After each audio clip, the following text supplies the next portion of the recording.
पौराणिक पैदल मार्ग पर आधारित पुस्तक का विमोचन एवं स्वच्छता पखवाड़ा के विजेताओं के इस पुरस्कार वितरण कार्यक्रम में हमारे अभी आप सब लोग जिनको सुन रहे थे, उत्तराखंड सरकार के हमारे पर्यटन के साथ में अगर विभाग गिनाऊंगा तो बहुत सारे हैं। हमारे सबसे वरिष्ठ मंत्री और आध्यात्मिक गुरु, जिन्होंने संपूर्ण भारत के साथ साथ पूरी दुनिया में जिन्होंने एक लोगों को अध्यात्म से जोड़ने का काम किया है, आदरणीय सतपाल महाराज मंच पर उपस्थित पर्यटन सचिव श्री सचिन कुरवे जी, श्री रविशंकर जी, श्री बंशीधर तिवारी जी और विभिन्न स्थानों से आए हुए हमारे सभी महानुभाव, जिनको आज मेरे और महाराज जी के हाथों सम्मानित करने का अवसर आप सब लोगों ने प्रदान किया है। सभी पर्यटन विभाग के, संस्कृति विभाग के सभी अधिकारीगण, सभी कर्मचारीगण, उपस्थित हमारे सभी पत्रकार मित्र, छायाकार बंधु, प्राचीन चार धाम यात्रा अभिमान पर बनी डॉक्यूमेंट्री फिल्म पौराणिक पैदल मार्ग पर आधारित पुस्तक वर्किंग टू द गॉड्स का आज विमोचन करके मुझे अत्यंत खुशी हो रही है कि निश्चित रूप से इस पुस्तक के विमोचन होने से जो हमारे यहाँ के चार धाम के पुराने सारे मार्ग हैं, पौराणिक मार्ग हैं, उन सभी मार्गों के बारे में सभी को ठीक प्रकार से जानकारी हो पाएगी। और जो हम पर्यटन के क्षेत्र में जब हमारा ये राज्य बना था, उस समय राज्य की मूल अवधारणा में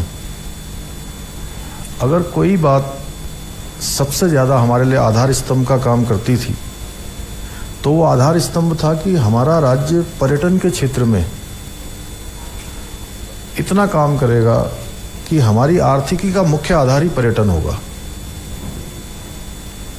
और इस प्रकार की जो हमारी पुस्तक है, इस प्रकार का जो पैदल मार्ग से भ्रमण है, निश्चित रूप से वो हमारी इस अवधारणा को और इस आधार स्थापना को जो हमने सोचकर हमारा राज्य का निर्माण हुआ था, उसको कहीं न कहीं आगे बढ़ाने का काम करेगा।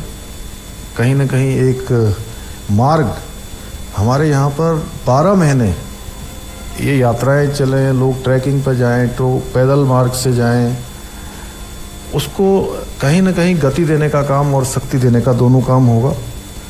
क्योंकि मुझे आज इसलिए भी खुशी हो रही है कि 25 अक्टूबर 2021 को जब उस समय बिल्कुल हमारा चुनाव सर पर खड़े हुए थे और कई बार कार्यक्रम हम लोग करते थे तो लोगों को लगता था कि हंसी मजाक हो रही है। मैंने इसको महसूस किया, मैंने महसूस करता था मैं, लेकिन मैं बताता नहीं था किसी को। मैं देखता रहता था। बंशीधर जी, सचिन जी आप थे ना उस समय, तो आप तो आते जाते थे घर, उस समय पर्यटन में नहीं थे आप।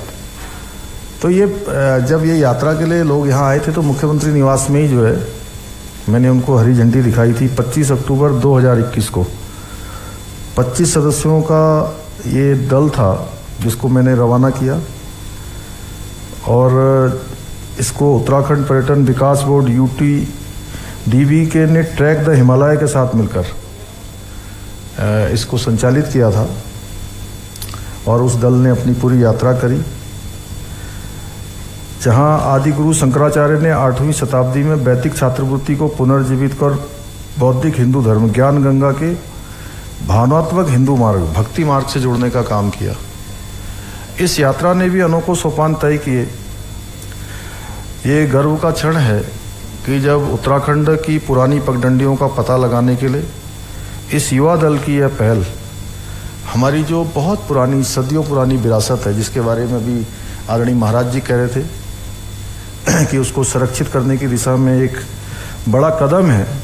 और इसमें जो ये पुस्तक है, इसमें इन्होंने चार धाम यात्रा का ट्रैक का नक्शा, धामों की प्राचीन आध्यात्मिकता, बाबा कमली काली कमली द्वारा बसाए गए चट्टियों का भी इसमें उल्लेख किया गया है। और निश्चित ही ये यात्रा हमारी चारधाम यात्रा को और उत्तराखंड को इससे एक नई पहचान मिलेगी। अभी पिछले दिनों एक पुस्तक का विमोचन मैंने इसी सभागार में किया था। आराधना जौहरी जो पूर्व में IAS अधिकारी रही, वरिष्ठ काफ़ी जगह पर उन्होंने काम किया। नैनीताल में जिलाधिकारी रही, उसी जगह पर उनके पिताजी भी जिलाधिकारी रहे। तो उस पुस्तक का मैंने यहाँ पर विमोचन किया था, उस समारोह में भी मैं शामिल हुआ था। उसमें भी उन्होंने सभी यहाँ के जितने हमारे पौराणिक मंदिर हैं और ऐसे ऐसे स्थान जहाँ पर जाना सामान्य व्यक्ति के लिए थोड़ा कठिन होता है, वहाँ पर जाकर भी उन्होंने उसके चित्र लिए और उनका विश्लेषण किया है। तो उस अवसर पर भी मैंने कहा कि इस पुस्तक का निश्चित रूप से जो हमारा धार्मिक पर्यटन है, हमारा तीर्थाटन है, पर्यटन के क्षेत्र में जो हम काम करना चाहते हैं, वो पुस्तक भी बड़ी सहायक होगी। इसी प्रकार से यह पुस्तक भी हमारे लिए एक मील का पत्थर साबित होगी और जो हमारे लोगों ने अच्छा काम किया है उन सभी को सम्मानित करने का अवसर मिला है। इस वर्ष चूंकि जब चारधाम यात्रा शुरू होने वाली थी तो हम लोगों के लिए बड़ी चुनौती थी। इस बार पहले से हमारा पूर्वानुमान था कि इस बार की यात्रा में बड़ी संख्या में लोग आएंगे, श्रद्धालु आएंगे, पर्यटक आएंगे, और वो अनुमान हमारा ठीक था। और शुरू में तो मैं सच बताऊं तो जिस दिन केदारनाथ जी के कपाट खुल रहे थे रात को 1 बजे, मुझे वहाँ के जिलाधिकारी का, हमारे अपर मुख्य सचिव राधा रतूड़ी जी का, इनका सबका फोन आया कि यहाँ पर तो 20,000 से भी ज़्यादा लोग आ गए हैं और लोग बाहर घूम रहे हैं। सुबह मुझे भी यहाँ से जाना था कपाट खुलने के अवसर पर, तो बड़ी चुनौती थी कि भाई अब इतनी रात में, अब यहाँ पर तो तापमान हम लोगों को गर्मी लग रही है, AC में हम अंदर रहते हैं, लेकिन वहाँ तो -, डिग्री में तापमान होता है। रात भर वहाँ पर सहन करना बहुत कठिन काम है। तो चिंता हुई कि किसी तरीके से जो है इन लोगों को कम से कम रात भर के लिए छत मिलना चाहिए। वहाँ पर हमने बात करी, हमने कहा किसी तरीके से रात की व्यवस्था करवाइए। रात की व्यवस्था उनकी करवाई गई, सभी लोग ठीक प्रकार से हो गए और किसी किसी दिन तो वहाँ पर 25-25 हज़ार लोग पहुँच गए। बहुत बड़ी संख्या होने लगी, रास्तों में भी, इधर भी उधर भी। लेकिन सबकी शुभकामनाओं से, भगवान केदारनाथ जी के आशीर्वाद से, बद्रीनाथ जी के आशीर्वाद से, हमारे चारों धामों के, यमुनोत्री, गंगोत्री, माँ गंगा की कृपा से चारधाम यात्रा जिस प्रकार की यात्रा में संख्या आई, उसके लिहाज से बहुत ही अच्छे तरीके से उसका संचालन हुआ। और 40 लाख जिन लोगों ने वहाँ पर रजिस्ट्रेशन करवाया था, उसमें से अभी तक 30 लाख के लगभग सभी यात्रियों ने सुरक्षित चारधाम यात्रा के दर्शन कर लिए, जो अपने आप में अब इस वर्ष का नहीं, पिछले कई वर्षों का रिकॉर्ड है। और मैं माननीय प्रधानमंत्री जी का धन्यवाद करना चाहता हूँ। जब प्रधानमंत्री जी केदार बाबा के पुनर्निर्माण के कार्यों का लोकार्पण और शिलान्यास करने के लिए आए थे 5 नवंबर 2021 को, तो 5 नवंबर 2021 को उन्होंने बाबा केदार के प्रांगण से कहा था कि 21वीं सदी का तीसरा दशक ये उत्तराखंड का दशक होगा। और उन्होंने वहां से घोषणा करी बाबा केदार के प्रांगण से। वो शिव भक्त भी हैं, महादेव के भक्त भी हैं, और उन्होंने करा। और इस साल हमारे सामने साक्षात वो काम होने लगा। पहले ही साल इतने श्रद्धालु आ गए। तो हम इस सदी का, हमें इस दशक को उत्तराखंड का दशक बनाना है, यह भी हमको संकल्प लेना होगा। और मोदी जी के नेतृत्व में तो आप लोग देख ही रहे हैं, जो भगवान का भक्त होता है अकरम भाई, भगवान उसी को मौका देते हैं। भगवान हर किसी को मौका नहीं देते। देखिए इसका उदाहरण क्या है, बाबा केदार का पुनर्निर्माण का काम, अगर किसी के मन में इच्छा आती, देश के अंदर इतने धनाढ्य लोग हैं, इतने सारे प्रतिष्ठित लोग हैं, उनके मन में भी भगवान ये कल्पना ला सकते थे, लेकिन आई तो मोदी जी के मन में कल्पना आई। जब 2014 में वो प्रधानमंत्री बने तो उन्होंने केदारनाथ का सारा काम अपने हाथ में ले लिया। एक से एक जो लोगों ने जो है आगे बढ़ चढ़कर जो है उसमें योगदान देना शुरू कर दिया। यहाँ की बात आप देखिए, उधर आप काशी विश्वनाथ चले जाइए, काशी विश्वनाथ आप जाएंगे और पहले के समय में कभी गए होंगे आप, ये बंशीधर तिवारी वहीं उसी के बगल के रहने वाले आजमगढ़ के, आप गए क्या इधर मैं देखने के लिए? मैं भी वहां सन 2001 में गया था, और जब 2001 में मैं काशी विश्वनाथ गया था तो रास्ता भी नहीं था, एक संकरा सा रास्ता होता था। दीपांकर भाई तुम भी जा रहा हो देखने, तो उसमें घुसने में भी बड़ा परेशानी होती थी। और आज आप जाएंगे तो पूरा हाईवे बन गया है, जहां हजारों लोग नहीं आ सकते थे, सैकड़ों लोग नहीं आ सकते थे, अब 5-5 लोगों का कार्यक्रम हो रहा है। कोई शिव भक्त, कोई बाबा भोलेनाथ का भक्त, कोई महादेव का भक्त भगवान को अगर गंगा जी का जल लाकर जलाभिषेक करना चाहता था तो उसको जल लाने के लिए रास्ता नहीं मिलता था। और अब एक साथ हजारों लोग जल लाकर भगवान विश्वनाथ जी को, भगवान महादेव जी का अभिषेक कर रहे हैं। और ये सौभाग्य मुझे भी प्राप्त हुआ, मैं भी पिछले साल वहां गया तो मैंने देखा। तो ऐसे जितने स्थान है, अभी बद्रीनाथ जी का मास्टर प्लान हमारा चालू हो गया है, उस पर काम शुरू हो गया है। कितने महाराज जी, 265 करोड़ दे दिया हम लोगों ने, 265 करोड़ की स्वीकृति हो गई है, और आगे कोई धनराशि की कमी नहीं पड़ने वाली है। और अब नए स्वरूप में, जैसे बाबा केदार का प्रांगण हो गया, आज वहां पर सरस्वती घाट बन गया है, नीचे हमारे यहाँ तीर्थ पुरोहितों के आवास बन रहे हैं, आस्था पथ बन रहा है, जहां सुरक्षा दीवार लगाई गई है, आदि गुरु शंकराचार्य जी की समाधि पुनः स्थापित हो गई है। उसी तरीके से आने वाले समय में बद्रीनाथ हम जाएंगे तो वहां भी हम देखेंगे कि नव निर्माण का कार्य, अच्छी पार्किंग होगी, अच्छा आने जाने का रास्ता होगा, अच्छा परिसर होगा, उस सब पर काम चालू हो गया है। और सबकी सहमति से हम काम कर रहे हैं, सबके साथ हम संवाद कर रहे हैं, क्योंकि उत्तराखंड का भी हम, जैसे मोदी जी कह रहे हैं, हम देश को आत्मनिर्भर बनाएंगे। राज्य के लिए तो ये जरूरी है कि हम राज्य को, इसका नव निर्माण करेंगे। और नव निर्माण में जो है हमारा ये जो हमारी धार्मिक स्थल है, इसी तरह से हमारे गंगोत्री यमुनोत्री के लिए प्रसाद योजना में भारत सरकार ने हमें कितने महाराज जी, 55 करोड़ रुपया दिया। 55 है सचिन जी, आपको पता होगा, प्रसाद योजना में। हाँ, 55 के आसपास है, 55 से ज्यादा ही होगा। 55 करोड़ रुपया प्रसाद योजना में हमको मिला है। हम वहां पर लिफ्ट की परियोजना बना रहे हैं।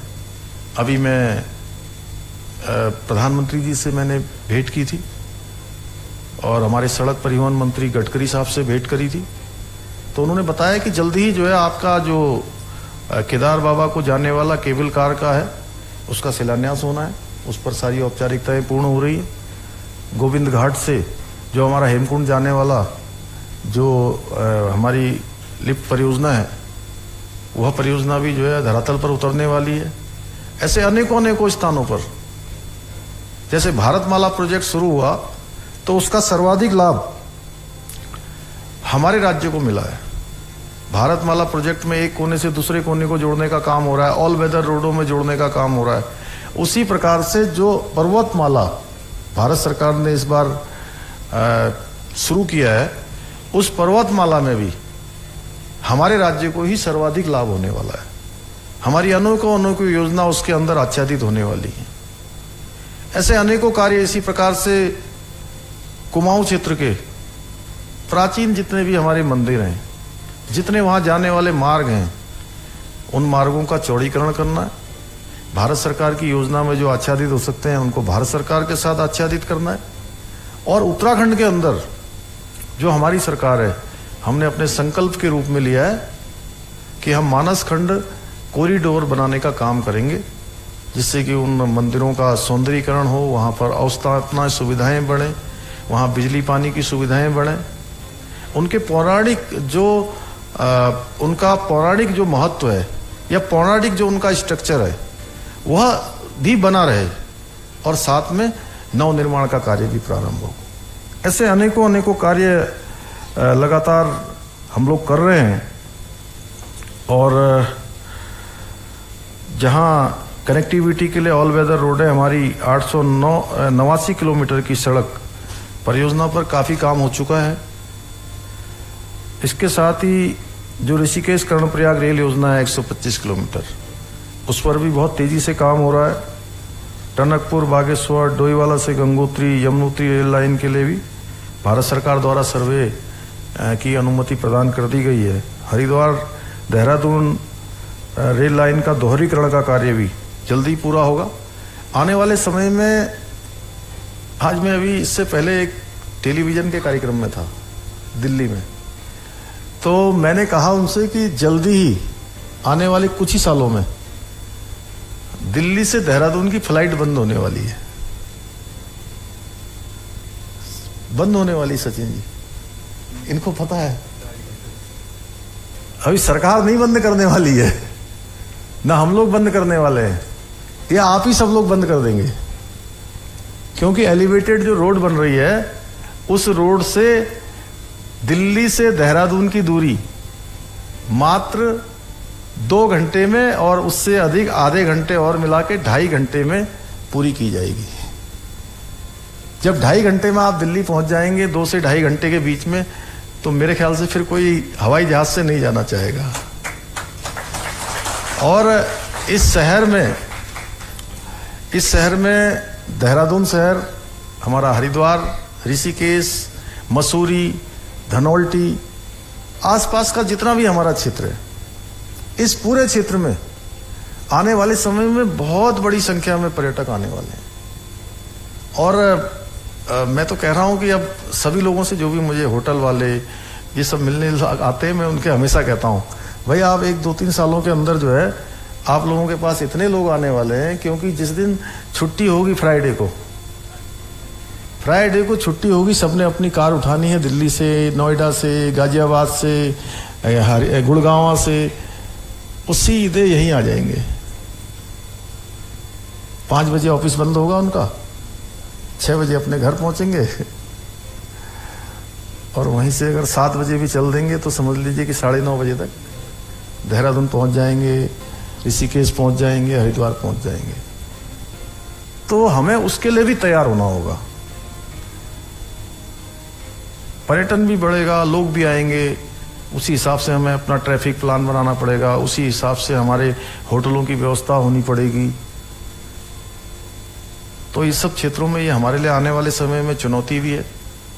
इस बार जैसे 4 धाम यात्रा हमारी बहुत अच्छी हो रही है, कांवड़ यात्रा ने भी इस बार ऐतिहासिक हुआ है। पहली बार कांवड़ यात्रा में हम लोगों ने, हमें और सतपाल महाराज जी हरिद्वार गए थे, और हमने जब उसकी समीक्षा बैठक करी, तो समीक्षा बैठक में हमने पूछा वहां पर मैंने कि भाई कुंभ के लिए हर साल हम लोग धनराशि यहां से जारी करते हैं, और इसमें भी इतने करोड़ों लोग आ रहे हैं, तो इसमें टॉयलेट लगेंगे, बिजली लगेगी, पानी की लाइनें लगेंगी, अवस्थापना सुविधाएं जो टेम्परेरी होती हैं वो भी बनेंगी, कुछ काम ऐसे होंगे जो जरूरी करवाने होंगे, तो इसके लिए बजट कहाँ से आएगा? तो पहले बोले साहब विभागी हो जाएगा। मैंने कहा विभागी वही लीपा पोती होगी, और फिर कावड़ में आने वाले लोगों को परेशानी नहीं होनी चाहिए। ये पहली बार हुआ है कि इस बार कावड़ यात्रा के लिए भी हमने यहाँ से बजट जारी किया है, और केवल हरिद्वार के लिए ही नहीं, हरिद्वार के साथ साथ जो हमारे अन्य जो जिले पड़ते थे, जिसमें टिहरी का भी कुछ हिस्सा आता है, पौड़ी का भी कुछ आता है, देहरादून का भी कुछ हिस्सा आता है, इनको भी किया है। आने वाले समय में हम और अच्छी व्यवस्था करेंगे। 4 धाम यात्रा में थोड़ी बहुत कुछ जो भी कमी पेशी है उसको भी हम पूरा करेंगे। हालांकि बाद में सारे लोग समझ गए। शुरू के दिनों में कुछ इस प्रकार के लोगों ने यह भी माहौल बनाने का प्रयास किया कि चारधाम यात्रा में आने वाले लोगों की इतनी डेथ हो गई है, अव्यवस्थित हो गया है, व्यवस्था ठीक से नहीं हो पा रही है, ठीक से कंट्रोल नहीं है। मैंने और महाराज जी ने, हम लोगों ने लगातार उसकी मॉनिटरिंग करी, सारे हमारे अधिकारी गणों ने भी, सारे हमारे जिलों में जो अधिकारी गण तैनात हैं उन्होंने भी, सब ने, और आम जनता ने भी। और मैं उस क्षेत्र में जितने हमारे व्यापारी गण हैं, उस यात्रा रूट पर पड़ने वाले, उनको भी कहीं ना कहीं कभी थोड़ी कहीं पर परेशानियों का सामना भी करना पड़ा। लेकिन वो लोग, उन्होंने कहा कि 2 साल बाद यात्रा हो रही है और इसमें सबको योगदान देना चाहिए। सभी लोग आगे आए और सबका, आज चूंकि 2 साल से यात्रा नहीं चली थी, 2 साल से यात्रा न चलने के कारण से बहुत सारे जो हमारे व्यवसाय करने वाले हैं, चारधाम यात्रा में काम करने वाले हैं, उनकी स्थिति क्या हो सकती है, काफी खराब हो गई थी। पिछले सालों में तो हमने उनके लिए 200 करोड़ रुपए का एक पैकेज भी सरकार की तरफ से दिया था, जिसमें छोटे होटल वाले, टैक्सी वाले, कैब संचालक, हमारे गाइड, नौकायन से जुड़े हुए लोग, सभी के लिए। तो ऐसे अनेकों चीजों पर हम लोग काम कर रहे हैं। और माननीय प्रधानमंत्री मोदी जी हर तीसरे महीने में हम लोगों की भी समीक्षा कर रहे हैं। लगातार हमारी बैठकें हो रही हैं और सारे एक बिंदु पर उनका डिस्कशन होता है। उत्तराखंड राज्य से उनका बहुत जुड़ाव है और उन्होंने हमसे अपेक्षा करी है कि 2025 में जब हमारे राज्य का स्थापना दिवस मनाया जा रहा होगा, रजत जयंती वर्ष, उस समय हमारा पर्यटन विभाग, पर्यटन से जुड़े हुए लोग इसको सेलिब्रेट करेंगे, धूमधाम से हम जश्न को मनाएंगे। उस जश्न की तैयारी लेकिन आज से ही हमको करनी होगी कि हम पर्यटन विभाग में कौन सा ऐसा काम करेंगे, कौन सी ऐसी योजना लाएंगे। महाराज जी के मार्गदर्शन में हमारे सचिन कुर्बे जी हैं, रविशंकर जी हैं, ये बड़े काबिल अधिकारी हैं हमारे। और पर्यटन हमारा मुख्य आधार है और आप सब लोग बहुत काबिल हैं, सब लोग बैठे हैं, विभिन्न क्षेत्रों में काम करना है कि हम कैसे अपने पर्यटन को और अच्छा करें। लोग भूल जाएं सब, हमारे ऊपर भगवान की इतनी कृपा है, ऊपर वाले की। देखिए उत्तराखंड अगर हम देखें तो उस हिसाब से हमारी आबादी 1,25,00,000 है, लेकिन हर कोई जानता है कि यहाँ 4 धाम है, यहाँ हरिद्वार है, यहाँ नैनीताल है, यहाँ मसूरी है, यहाँ देहरादून है, ऐसे अनेकों स्थान यहाँ पर हैं। गंगा जी हैं, यमुना जी हैं, देवभूमि है। हमारे बगल में भी अन्य राज्य हैं, देखिए आप। लेकिन हम लोग हमेशा चर्चा में रहते हैं, ये हमारे ऊपर भगवान की कृपा है।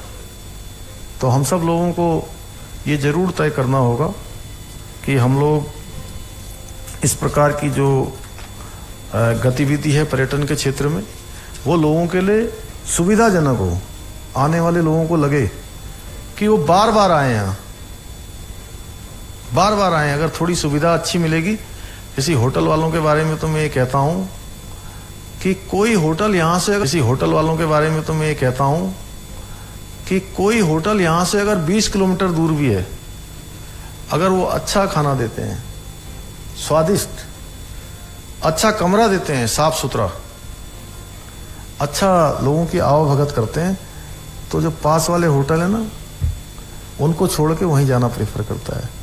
तो हमारी सबकी मानसिकता ये भी होनी चाहिए कि जो हमारा आने वाला पर्यटक है, आने वाले श्रद्धालु हैं, वो केवल एक बार ना आए, वो बार बार उत्तराखंड आए, कहे कि मुझे बार बार आना है। तो हम इस प्रकार की व्यवस्था को करेंगे। अनेकों कार्यक्रम और भी हमारे इसमें संचालित हो रहे हैं, होंगे। तो मैं आज के अवसर पर सभी हमारे प्रतिभागियों को, अभियान के तहत 25 सदस्यों की विशिष्ट टीम, जिसने 51 दिनों तक 1170 किलोमीटर का सफर तय कर पुराने 4 धाम और शीतकालीन 4 धाम मार्ग को खोजने का काम किया है, उत्तराखंड विकास बोर्ड के अधिकारियों, कर्मचारियों, ट्रैक द हिमालयों के सदस्यों, इस पुस्तक की लेखिका पलोमा दत्ता के साथ ही फोटोग्राफर, डिजाइनर सहित प्रत्यक्ष एवं अप्रत्यक्ष रूप से जिन्होंने भी अपना योगदान इसमें दिया है, मैं उन सबको, सदस्यों को बहुत बहुत बधाई देता हूं और आप सबका आभार प्रकट करता हूं। बहुत बहुत धन्यवाद।